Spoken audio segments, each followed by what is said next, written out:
Good morning, folks, and here's an article from Game Rant about how Dragon Age needs to avoid Mass Effect's biggest pitfall. Now, whew, that's a big sentence right there. What is Mass Effect's biggest pitfall? I'm sure if you ask many people, they'll give you different answers. Gameplay, storytelling, characters, combat. There's all sorts of things to look at, things that weren't done. And of course, there's the ending, which to me is the biggest problem in storytelling in general. When you have a video game whose choices apparently are supposed to matter, and you have an ending like Mass Effect, things get screwy. Instead of getting into that, we'll just address the fact that Mass Effect was a trilogy and Dragon Age series is not. It's just a series of ongoing games which lead into the other. So you can get away with a lot more different choices. A lot of them are purely choosing this or that. Doesn't really have any larger world consequence. And only stuff at the end of the game seems to matter anyway, whether the Inquisition was absorbed by the Divine or the Chantry or it was disbanded. So that's really all we learned from the Trespasser DLC. It's not a big deal. Yeah, we have all the details of all the characters and what happens to them, but that's really not world-changing, earth-shattering stuff. It's just what you did with your relationships and what have you. Let's look at the TLDR version, just to see what this person's saying without wasting your time. Dragon Age 4 needs to avoid a big pitfall the Mass Effect series fell into. Okay. The end of Mass Effect 3 had a huge impact that Andromeda had to avoid acknowledging it. You could have worked with Mass Effect 3 to a degree. Yes, it would have been very, very difficult, but that's kind of the point. Should you? That's a better question. I don't know. They could have done many, many things with Mass Effect 3. They could have had side stories that would have happened during the Reaper War. They could have had a series of events happening in a very small location so that the issue of the mass relays don't come into question, or mass relays that weren't affected. Or they could have done a prequel. They could have done many things. But instead, they went as far away as possible from the problem by literally going to another galaxy, which is over the top, overkill. You don't need to do that to write a coherent story that works off the basis of Mass Effect 3, as horrible as the ending was. It's not an impossible task, it's just a very difficult one. So Andromeda took place in an entirely new galaxy to avoid the implications. Yes, and they didn't really have to go that way. They did, and it could have made a good story out of it, but they didn't. So yeah, they solved the problem of how do we deal with the ending of Mass Effect 3, and they still screwed up and made a horrible story. So it's like, what's the point? You could have done that while you were in the Milky Way galaxy and still told a horrible story. So you got to get the story part first, and then you address the problems of the prequels or what came before. Dragon Age Inquisition saw BioWare make players a powerful political player. Arguably.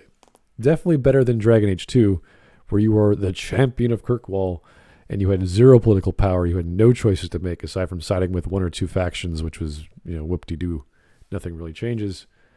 In Inquisition, there's all sorts of side quests, but again, it all comes down to the ending, which is, do you disband the Inquisition after the Trespasser DLC, or does it get absorbed by the Chantry?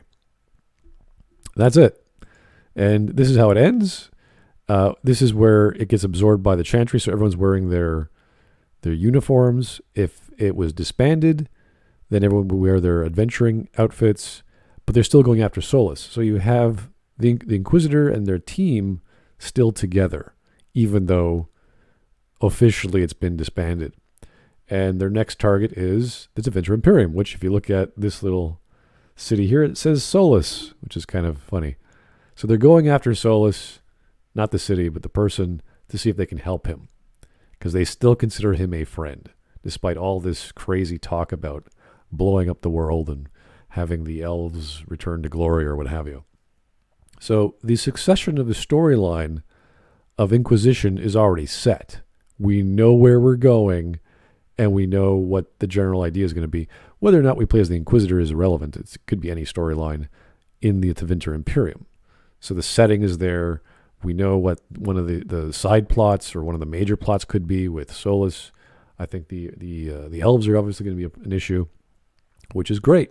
You can have lots of wonderful social justice talk about slavery and class structure. And oh, God, fantastic conversations we're going to have whenever this game comes out.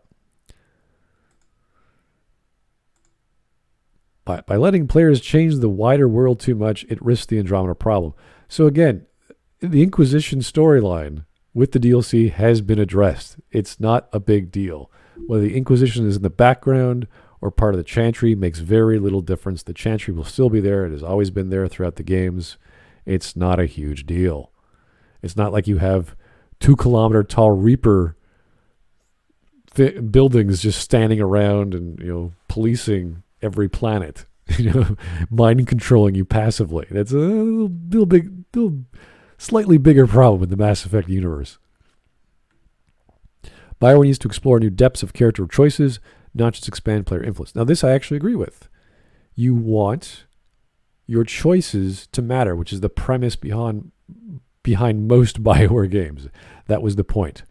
BioWare had the idea of RPGs figured out pretty well.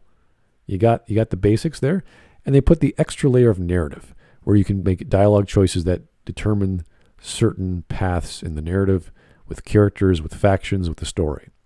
So that is why we play BioWare games, for choices mattering. Not that there's this massive influence over your choices, because that's nice. It's nice to see the impacts of your choices at the end, which we wanted in Mass Effect 3, which we never got. Well, in the capacity we got, like with the Rachni and other what have you. So yes, we want depth of player choices. They're pretty much saying the same thing. The depths of character choices, not just expand player influence. So we're saying we want the choices you make to mean more and to have more plot, to have more reasons why they are valuable, as opposed to having a greater impact on others. So they want more personal impact on the audience, not necessarily a greater impact on the universe or the setting or the scenario, which you can do both. In fact, it should be both. But I'd rather see personal, smaller choices that have great impact. I think that would be much more poignant as a storytelling device, and to get your audience more interested in a certain character or a certain plot. And at the end of that, sure, do a political or world-altering choice if you want, like a new discovery, technology, magic, whatever. That's fine. Next-gen RPGs need to deepen player choices, or need deeper player choices, not just ones with broader influence. This is pretty much the same statement as before. I agree. And for some reason, there's Abigail on the last slide. I don't know what happened there. But yes, BioWare needs to make games where choices matter. This is true. And they need to do it in a way that makes sense and is simple. It is not so this bloody complicated tree that goes nowhere and they have to make an EMS score so that Mass Effect doesn't go insane and everyone pulls their hair out trying to make all your choices have matter value points or whatever the hell they were trying to accomplish. So yes, less scenarios like whatever magical MacGuffin, Deus Ex Machina times 3, and more, hey, we liked your choice. This is what this caused sort of scenario. Anyway, thanks for listening, folks.